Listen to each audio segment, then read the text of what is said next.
Welcome to this podcast segment of A Beautiful Day to Learn. My name is Abigail at samahan ninyo ako with various discussions on education, journalism, communication, language, and literature. For today, we are just going to have a quick review on the concept of metacognition.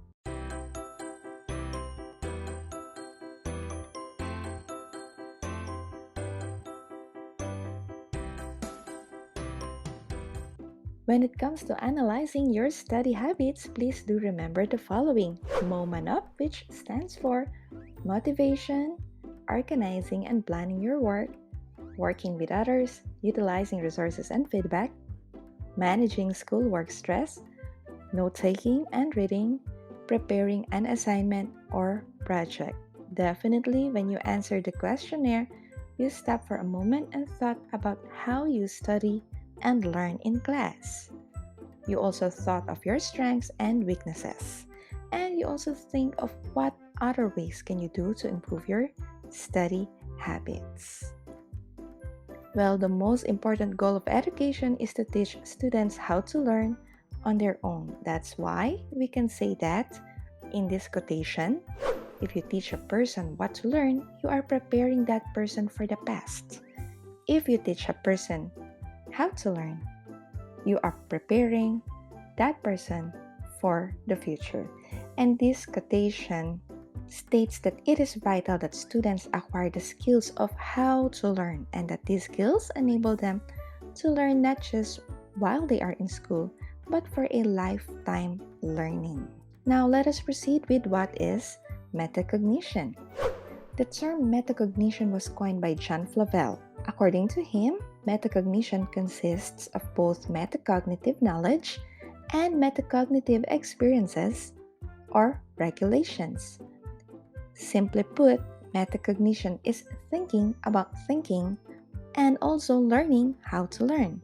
It also refers to higher order thinking, which involves active awareness and control over the cognitive processes engaged in learning. Well, Flavel further divides metacognitive knowledge into three categories, and these are the knowledge of person variables, task variables, and also strategy variables. Person variables includes how one views himself as a learner and thinker. Knowledge of person variables refers to knowledge about how human beings learn and process information, as well as individual knowledge of one's own learning processes.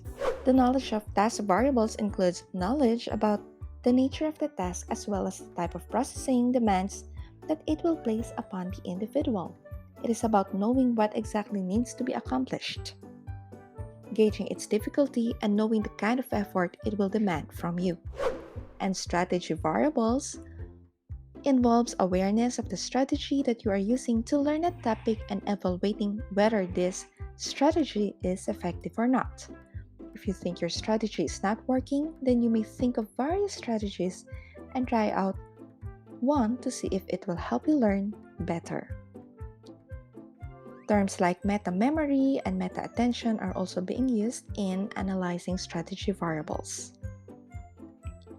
Meta-memory is your awareness of the memory strategies that work best for you, and meta-attention would be the awareness of specific strategies so you can keep your attention focused on the topic or task on hand.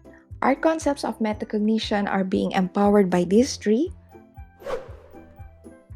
We have, again, John H. Flavel, John Ellis Ormrod, and also Dr. William Witt. For John Ellis Ormrod, the three variables mentioned earlier, the person variables, task variables, and strategy variables, all interact as you learn and apply metacognition. Likewise, she includes the following in the practice of metacognition, and these are knowing the limits of one's own learning and memory capacities, knowing what learning tasks one can realistically accomplish within a certain amount of time, knowing which learning strategies are effective and which are not, planning an approach to a learning task that is likely to be successful. However, Witt believes that metacognition includes the ability to ask and answer these types of questions that you can see on screen. So, for you to realize what are the different metacognitive strategies that you can use to facilitate learning, you can ask these questions. But there are also other teaching strategies that can develop metacognition, such as TQLR or Tune In Question Listen and Remember, or the PQ4R Preview, Question, Read, Recite, Review, and also Reflect. So thank you so much. I hope that this refreshed you with the concept of metacognition. Once again, this is Abigail of A Beautiful Day to Learn. And if you like this video, please hit me up with a subscribe button or just share this to others. Thank you.